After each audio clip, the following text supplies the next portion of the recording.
Good afternoon. It's always hard to be the one that breaks up the fun conversation. So anyway, good afternoon, everyone, and welcome. We are so pleased to welcome you here today as we honor and install Feng Sheng Hu as the inaugural Richard G. Engelsman Dean of Arts and Sciences at Washington University in St. Louis.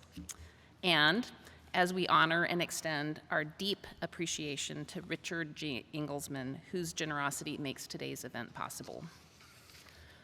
By establishing and endowing the Richard G. Engelsman Deanship, the Engelsmans have ensured strong, visionary leadership for arts and sciences for as long as Washington University endures, which we all hope is a very long time. Before I begin, I would like to extend a very warm welcome to Dick Engelsman's family, who is joining us today. His wife, Diane, Dick's children, his son, Alex, and his wife, Nina, his son, Kenny, and his wife, Annie, his son, Peter, and his wife, Liz, his daughter, Abby, and her husband, Doug. And I would also like to extend a warm welcome to Feng Sheng Hu's family joining us today, his wife, Sumi, and his two children, Arcadia and Brooks. So would you please stand and be recognized?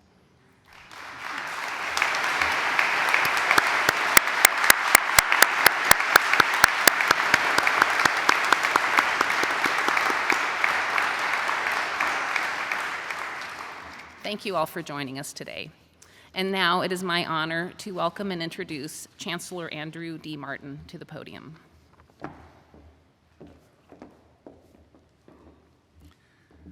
Well, good afternoon, everyone. What a special day for Washington University and for arts and sciences.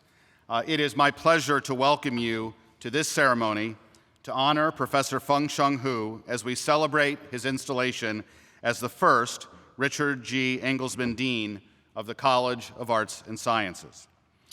But before we congratulate Dean Hu, I want to thank the St. Louis native whose generosity made possible this endowed deanship, and from whom it takes its name, Dick Engelsman. Dick and his wife Diane live in St. Louis, where their philanthropy and service have advanced the missions of many institutions, including St. Louis Children's Hospital, the St. Louis Zoo, the St. Louis Symphony, and the Central Institute for the Deaf.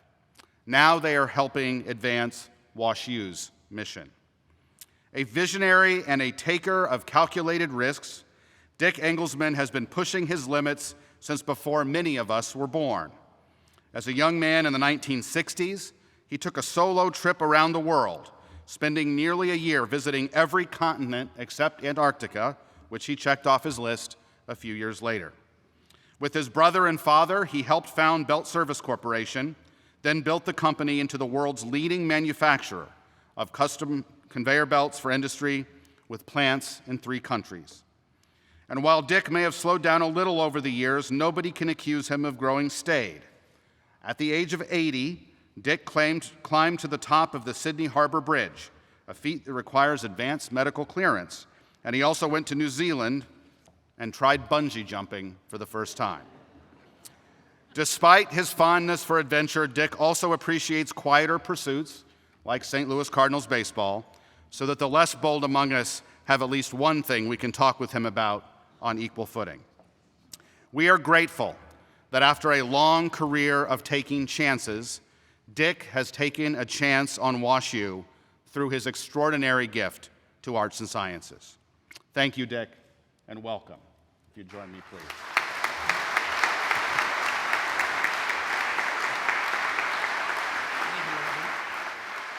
Present this to you and then turn it over. So, Dick, it is my honor to present this shadow box to you as a symbol of appreciation for what you've done for us here at Washington University. The medallion reads, the Richard G. Engelsman Dean of Arts and Sciences, in grateful appreciation, presented to Richard G. Engelsman, August 30th, 2023. Dick, thank you. Wonderful. Thank you. Let's just up this here a little bit.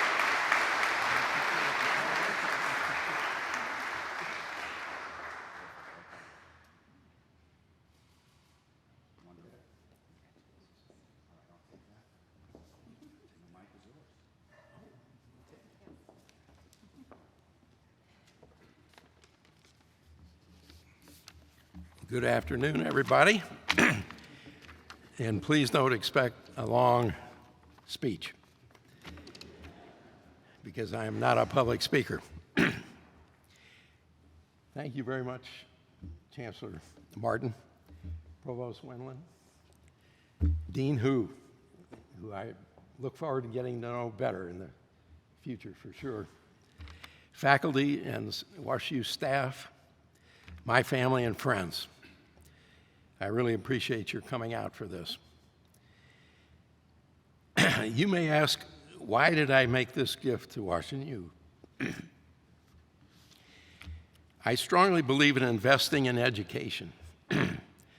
Investing generation after generation has compound effects, much like the time value of money, that grows mightily over time. What better place to invest in than Washington University?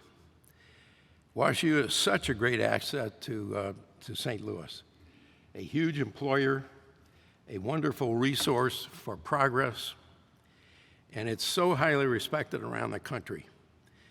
We St. Louisans should be proud to have Washington U in our town. My interest in WashU probably originated because my father, born in 1900, went here, graduating in 1921. He was very involved with his class, and he loved it. He tells a story about being the treasurer of the 13 Carnival, and he was afraid, and it was his responsibility to collect the cash and take it to the bank, and he thought he was going to be robbed for sure. I remember him telling me that story again and again. He always talked so positively about Washington U. He made tons of lifelong friends here.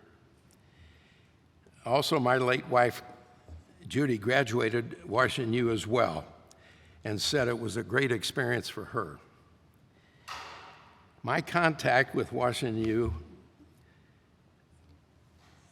began about 20 years ago through enrolling in lifelong learning, now OLLI.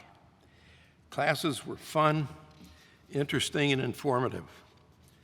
From that, I got involved with the Wiedenbaum Center and the Olin School, both with their various lectures and entrepreneurial programs, and panel discussions about small business. I would learn a lot from each session and really valued that input. All these exposures helped me in business. Also, some years ago, I was invited to lunch by one of the development staff. From that, I got interested in making an estate pledge. From that, and with the superb help and guidance of Brigida Toth and Deborah Stein from Plan Giving, now called Advancement, we identified the various options that I could support. So here we are today. I can't thank them enough. And also thanks to my wife, Diane, for her support and involvement, and who was the principal communicator with Brigida and Deborah on all the multiple details involved with my part of this installation. It is my sincere hope that my gift generates in the future great positive benefits and impact on arts and sciences. After all, arts and sciences is the largest of 7 schools and is the heart of Washington University, comprising the core disciplines of the humanities, social sciences, and natural sciences. Virtually every undergraduate student takes courses in arts and sciences at some point during their time at WashU. I know Dean Hu will do a wonderful job in leading A&S in the future. Thank you very much.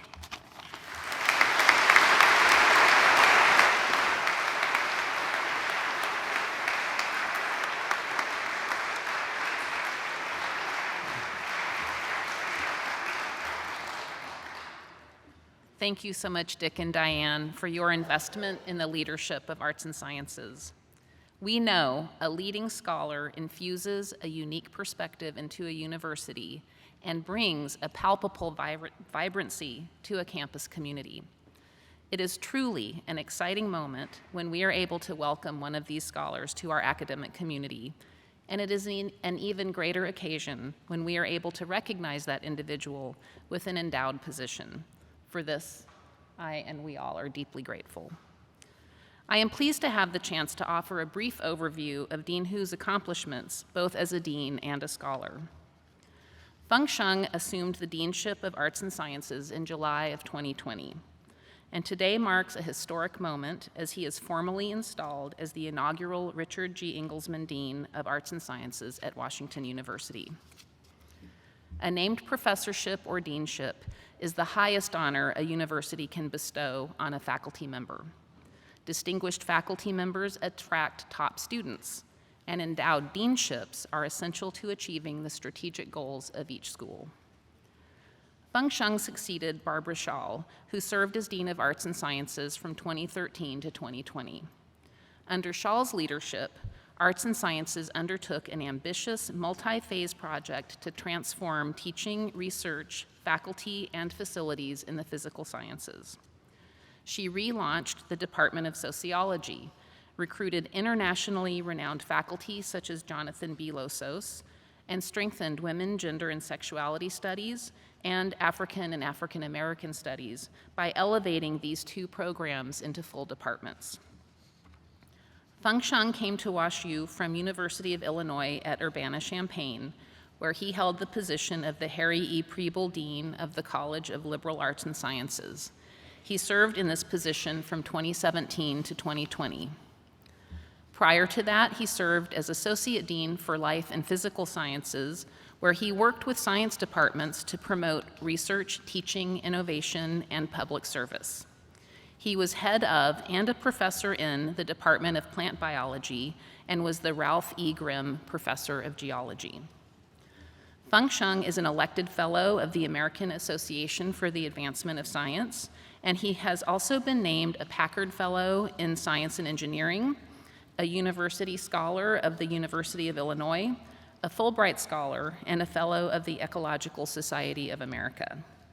He also led the WHO Research Group, an interdisciplinary group of faculty, postdoctoral scientists, and students working at the interfaces of biology, geology, and climatology. Since taking the helm of Arts and Sciences at WashU, Feng Sheng has focused on developing and implementing a bold, shared vision for the future of arts and sciences.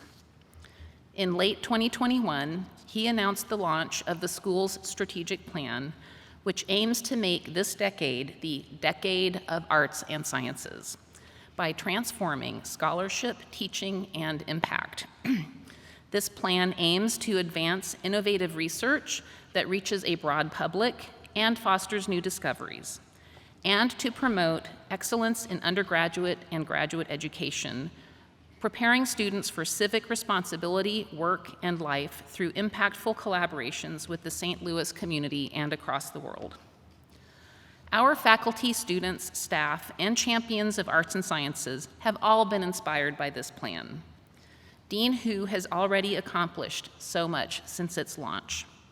The school has recruited a large cohort of distinguished scholars to join its faculty, developed signature initiatives to spark convergent breakthroughs in research and education, set a new record for external research funding, established faculty and graduate student awards to recognize and inspire innovative research and diverse perspectives, and spearheaded some new construction projects. The spirit of collaboration is at the heart of Dean Hu's scholarship and the ANS strategic plan. Feng Sheng is widely recognized for his innovative interdisciplinary research on long-term ecosystem dynamics in relation to climate change. The ANS initiative, which is called the Incubator for Transdisciplinary Futures, shows us the power and the promise of collaboration like the kind Dean Hu has modeled throughout his career. Examples of projects coming out of the incubator, which all have representatives from multiple departments and schools, include clusters entitled Synergy Between Artificial Intelligence and Neuroscience and Trust in Public Health. And those are just a couple of many exciting projects that are happening there. Work like this is so timely and so critical to shaping our future.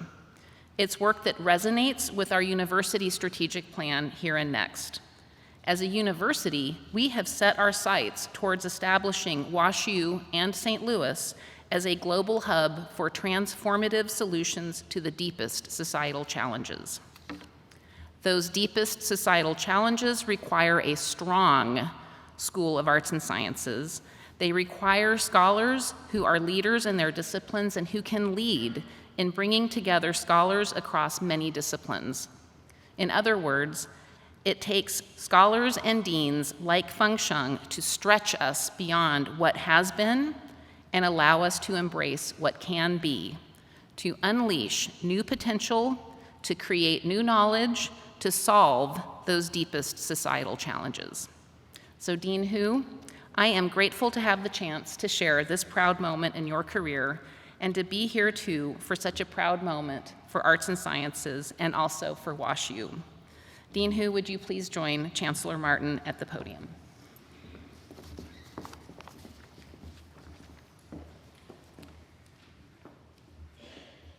Dean Hu, it is my honor to be able to present this medallion to you.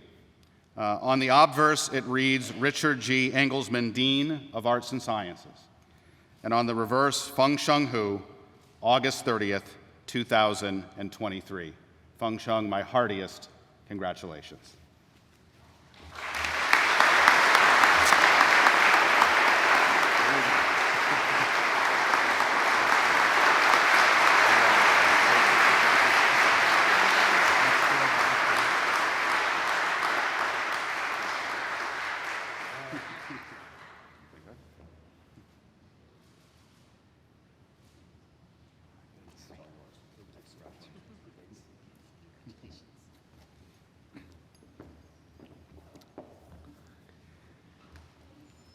Thank you, Provost Swenland, for that kind introduction, and thank you, Chancellor Martin, for this weighty and beautiful medallion.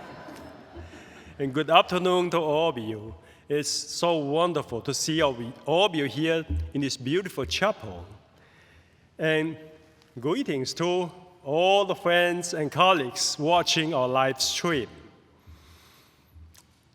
So thank you all so much for joining us for this special occasion to celebrate arts and sciences in Washington University.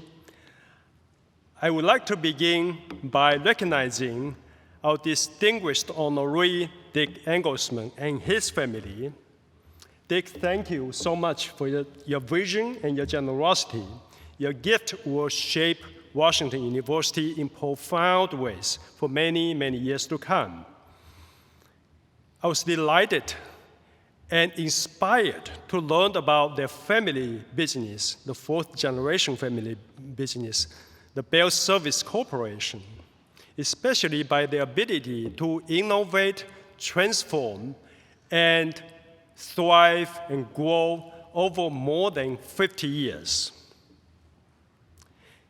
I think in many ways, the story of their successful business sort of reflects what's going on in arts and sciences. It captures the tremendous momentum that we have in arts and sciences.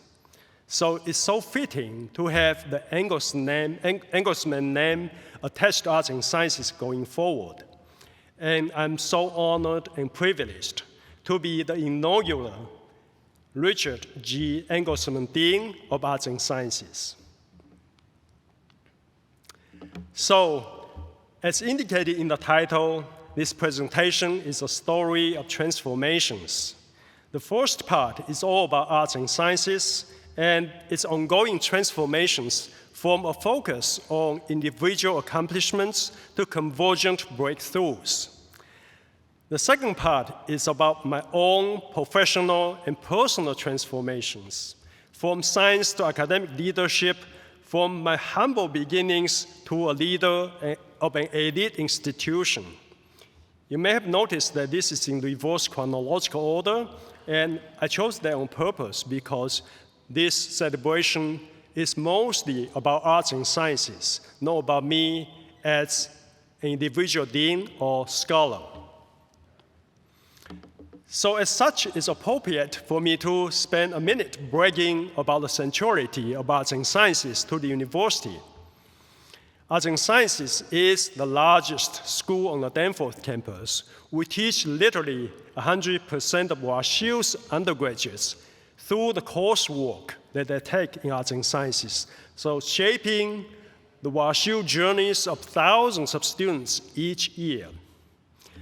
Arts and Sciences is also the academic home of about 60% of WashU's undergraduates and 60% of our tenure track and teaching track faculty on the Danforth campus.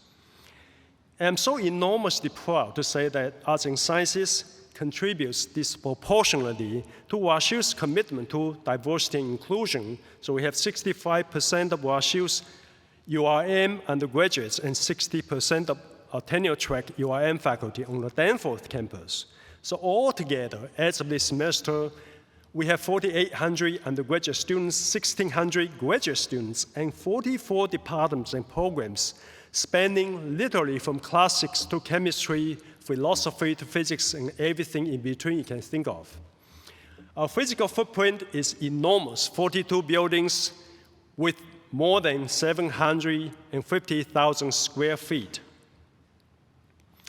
Not only are we quantitatively important, the school is filled with outstanding people, and here are just a few faculty and students receiving prestigious recognitions last semester. Professor Carl Phillips won the 2023 Pulitzer Prize in Poetry.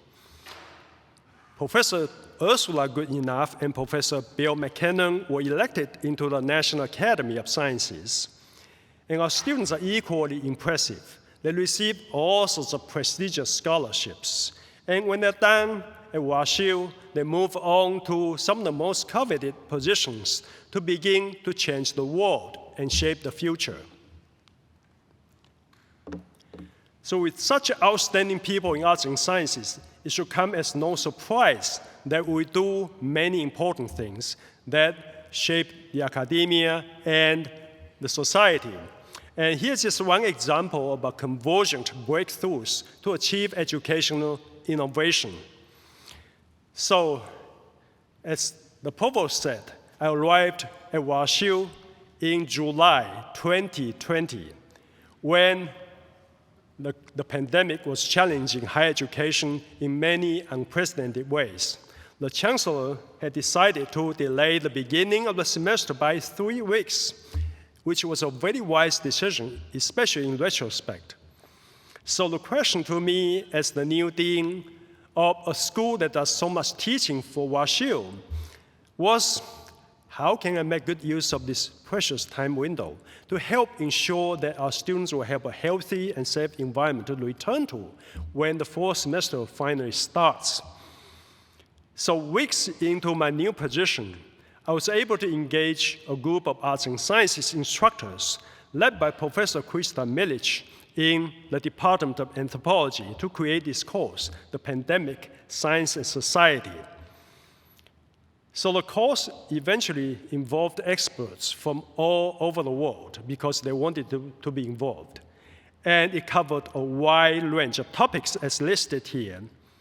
And what's truly remarkable is that the course attracted more than 1,200 students, breaking the enrollment record of a WashU class by a vast margin. And I also happen to know that the parents and many friends of the students in the class also informally audited the course online. So with the creativity and innovation of the arts and sciences faculty, we were able to equip thousands of people with timely knowledge during the COVID crisis so that we can help maintain a healthy and safe environment for our community on campus and beyond.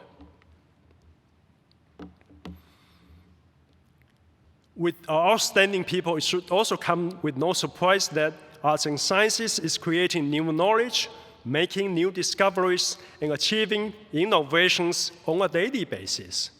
Every semester, I have multiple books sent to me, written by my faculty colleagues, often with a lovely note, and they're autographed. And I display them prominently in my office so they can see them every day to be reminded that I'm so fortunate to be surrounded by some of the most brilliant people and deepest thinkers in the world. And so I'm going to just quickly talk about the one in the middle. And it's a book written by my colleague, Henry Chavez, in the Performing Arts Department. And it's about Tennessee Williams. We all know that Tennessee Williams was notorious for disliking St. Louis, the city where he grew up. And Henry tells a compelling story in this book that, in fact, it's his experiences in St. Louis that made him the man he was and made him the enormous successful artist and playwright he was. I know that I'm not doing justice to Henry's beautiful book, which has many, many interesting nuances in there, but it serves the purpose for me to make the point that this type of critical analysis by humanities scholars is indispensable for gaining a holistic perspective and deepening our understanding of the world. So with our outstanding people, the community of arts and sciences came together now more than a year ago and created this new strategic plan, a transformative decade convergence creativity community. And here's our vision statement. As we turn to the next 10 years, we envision a transformed school that will serve as a global model for premier school of arts and sciences. And just 1 year into our 10-year plan, our community has made incredible strides to achieve our strategic goals. And I'll just give you a few examples. In the area of academic distinction, we have recruited successfully dozens of rising stars, and superstars in their respective fields to join the Faculty of Arts and Sciences, including 2 very successful cluster searches that attracted national and international attention, and their digital transformation and quantum science. We also created a new department of statistics and data science, aiming to position WashU as a powerhouse of data analytics to confront grand societal challenges. And the department is now chaired by Professor Feng Sheng Hu, who is a renowned statistician who recently joined us from University of Michigan.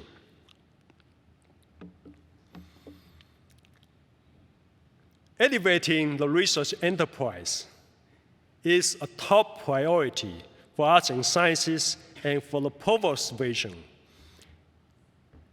And in that area, I'm so thrilled to report to you that the amount of our research funding, which is an objective measure of the level of success we have achieved from external grants, has climbed up steadily over the past 3 years. And in fact, we just had a record-breaking year this past year, at $55 million this past year. And even more exciting and inspiring is the trajectory we are on. Almost all of our assistant professors that we hired in the past few years have submitted proposals with an impressive success rate. And moreover, our associate professors as a group have been doubling the amount of funding to them every year in the past 3 years. So the sky is the limit. Arts and sciences has a beautiful future ahead of us. And we also launched a number of signature initiatives. And this one is called the Incubator for Transdisciplinary Futures, led by Professor Billy Akery in the Romance Languages and Literatures Department and Professor Betsy Sinclair in the Political Science Department. And this busy graph is meant to be busy. All what you need to know is that the bubbles of different sizes and different colors represent different departments and schools at WashU. And the point I want to make is that through this initiative in arts and sciences, we were able to connect 143 investigators from all 7 WashU schools. This level of connectivity and synergy is truly unprecedented at WashU and likely at other institutions. Not only are we changing WashU's intellectual landscape, we're transforming the physical landscape as well. So in a few years from now, we hope to have a new building that will be the home of arts and sciences just next door north of Graham Chapel.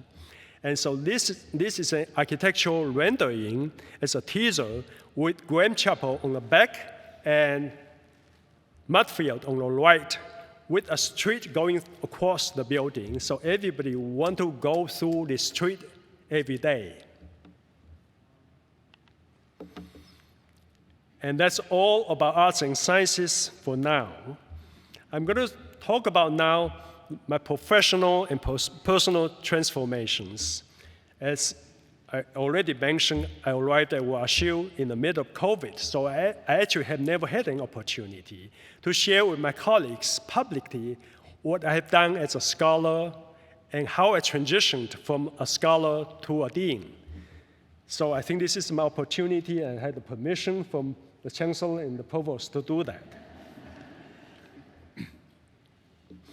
So in short, I am an ecosystem scientist who has spent the last 30 years studying climate change and its impact on ecosystems.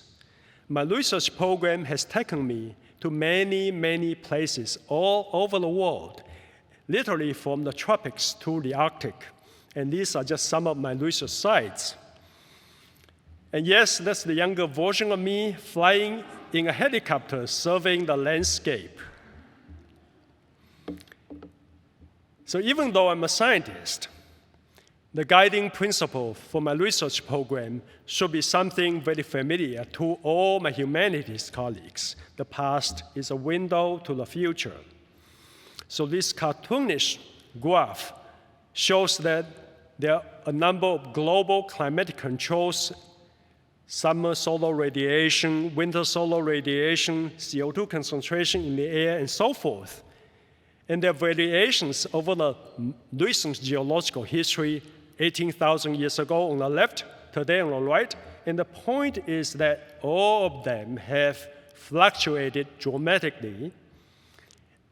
So much of my research program is about leveraging these natural experiments of the past to try to understand human impact on the Earth system and how we can use the information to help project what may be coming our way in the future.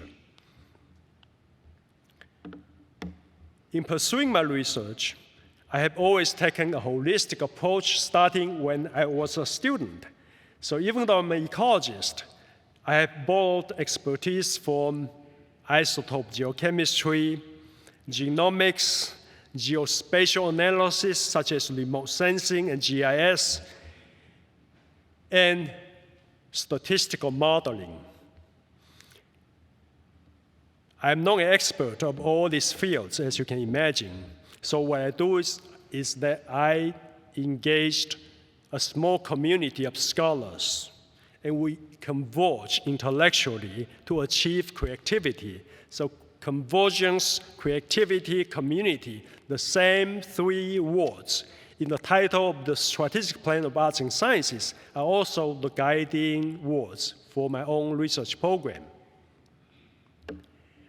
And now I'm going to quickly show you a couple of research findings: rising novelties in disturbance regimes, especially wildfires, in response to human-induced climate change, was a topic that I worked on for a number of years.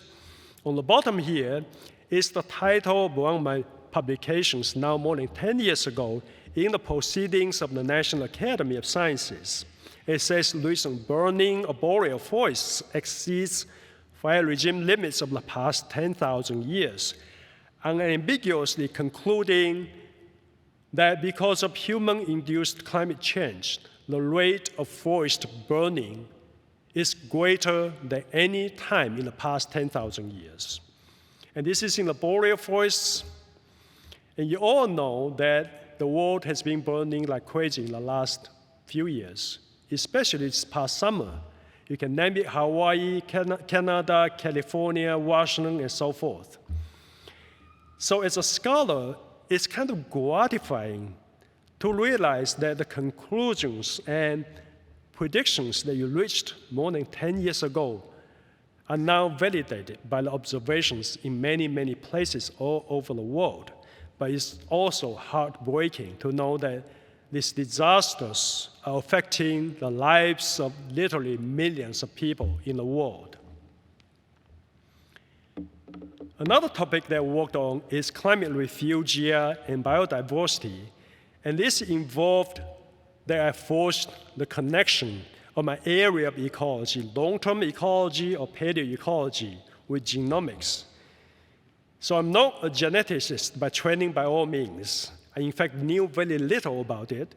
But in 2006, I decided to take a sabbatical and plunge myself into a genomics lab in Bordeaux, France, to learn some new tricks. And it turns out that it was a very good move because I was able to publish a number of position papers. They were very important. And also, I was able to get 2 consecutive grants from the National Science Foundation for 8 years to pursue research in this area. So the map on the left is Alaska and adjacent Canada.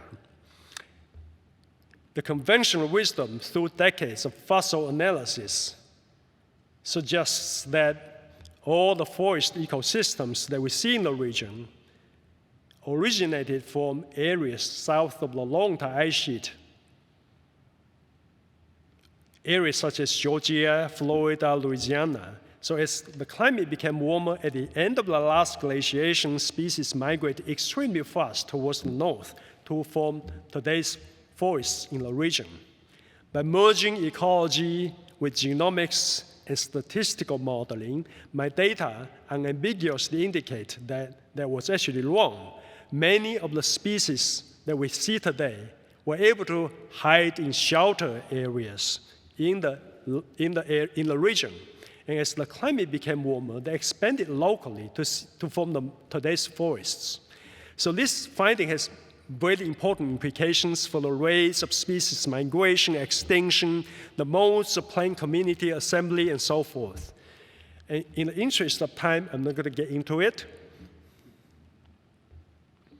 So some of you in the audience, especially the students, may be asking the question, the science sounds pretty cool and important. Why did you go to the dark side and become a dean? The truth is that becoming a dean was neither an aspiration nor something that I thought I was capable of doing. Long story short, I went through 2 accelerated promotions at the University of Illinois Urbana-Champaign, and the department was looking for a new head. I thought I was the last candidate to be chosen, but they really wanted me to do it, and I reluctantly agreed to do it because I felt like I owed the community. And to my great surprise, I discovered that it was actually kind of fun and gratifying to be able to make a difference to the community that you are part of, especially for me through interdisciplinary collaborations. And my partner crime is sitting in front, Steve Marshak, who is a professor emeritus from University of Illinois Urbana-Champaign. So all of my mentors and my wife told me to stop it as soon as possible. Just go back to your lab to do something that you're actually good at. And one of them went as far as telling me that if you could just stop dealing with all this bureaucratic nonsense, it may just end up in the National Academy. And I went against their advice, despite the fact I knew that they all meant well, they were looking out for me. And the primary reason is that I felt that there may be greater value for somebody with my background to be seen in a leadership circle of higher education. And maybe deep down, I also felt like I had come a very long way regardless. You see, I grew up among the extreme poverty of the Chinese Cultural Revolution. I managed to get into college, despite the fact that nobody in my family had ever seen a college. And even more amazingly, after graduating from college and spending 2 years learning a new language, I managed to convince 2 professors, one in Canada and one in the US, to accept me as a master's student with an assistantship. So in 1987, with great excitement, I arrived at the University of Maine in Orono to start my graduate studies. Little did I know that the first book that I had to buy for the course that I signed up for, and it's here, would cost $100, more than $100, which I did not have, and my first paycheck would not come until the end of the month. So a friend of mine loaned me the money to buy this book, which I still have in my living room, displayed prominently on the bookshelves. I'm telling you this very personal story to make 2 points. The first one is, regardless of the circumstances we're born into, it is our unwavering passion, hard work, and resilience that shape our destinies. The second point is that standing in front of you, I'm a living proof that education is a powerful vehicle for social mobility and social change. And this is why I'm so excited and proud to be a member of this great institution.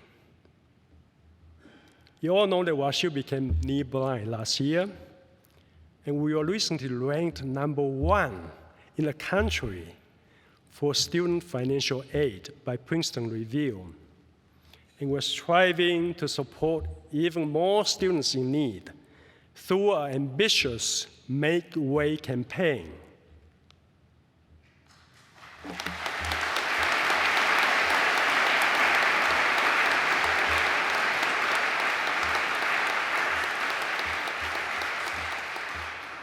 Thank you so much. So now I'm going to segue into a few things and try to wrap up the talk. I know it's been very long. So I want to thank the Chancellor for his vision and inspiration. It was his inaugural speech as the new Chancellor back in 2019 that drew me to WashU. I saw it as a powerful vision for an elite private institution to serve the public, to have a public mission. I even saw it as a necessary version of the 1890 Moral Act to expand educational access. I want to thank the Chancellor and the Provost for being such wonderful partners and for all the support they extended to me as we work together to advance arts and sciences and WashU. I talk to Beverly all the time. I'm so grateful to have her as my mentor and as a thought partner. I have many things sitting there. They are the ones I go to when I need a brainstorming session. I'm so privileged to call them my friends. People often ask me, how do you get so much done, and how do you manage this incredibly large school that's extremely heterogeneous and extremely complex? And the answer is very simple. I have a powerful team of people in my office. I want to thank all of them and the entire community of arts and sciences. Thank you for allowing me to be a dean. So the statement on the top, to lead people, walk behind them, it comes from a 6th century Chinese philosopher, Lao Tzu.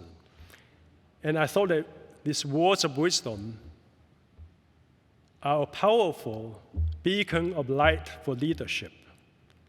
And it's perfectly appropriate when you have to lead an organization with so many areas that you're not an expert of. As a scientist, I've been incredibly lucky to have worked with literally dozens of incredibly talented students, postdocs, collaborators, mentors, just too many to name here. Suffice it to say that without them, I would not be standing in front of you.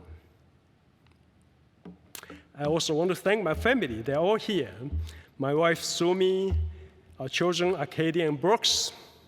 They're my bedrock, my best friends, my mentors. I'm hoping that they're going to give me a good grade for this presentation tonight. And once again, I want to express my deepest gratitude to Dick Engelsman for his vision and generosity, and for his confidence in arts and sciences and in me.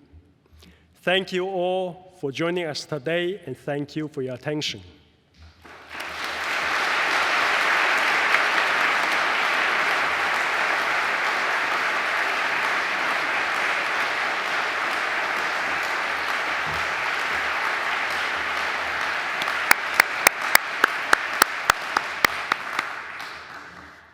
Thank you so much, Dean Hu, for sharing your remarks on transformations. And I think we all appreciate how leadership such as yours is really necessary to have the transformational effect that you have already had. And Dick, the excitement that we feel about the lasting impact that this transformation we're experiencing now will continue to have over the years to come. So thank you so much to both of you. So I would like to thank all of you for joining us today to celebrate Dean Hu, Richard Engelsman, and the transformative power of arts and sciences. At this point, I would like to invite you to join us for a celebratory reception just outside the chapel on the Olin Library lawn. So please follow the recessional out onto the lawn and enjoy food and drink from some of our local vendors. And university faculty and staff, as well as guests of the dean and Mr. Engelsman, are also welcomed to join us for a drink at a private reception just across the lawn in Wrighton Hall in the Retner Gallery. And golf carts will be available, and staff will be stationed outside to point you in the right direction. So thank you again for a wonderful event, which was made so wonderful with all of you joining us here today. And I hope you have a lovely rest of the evening. Thank you.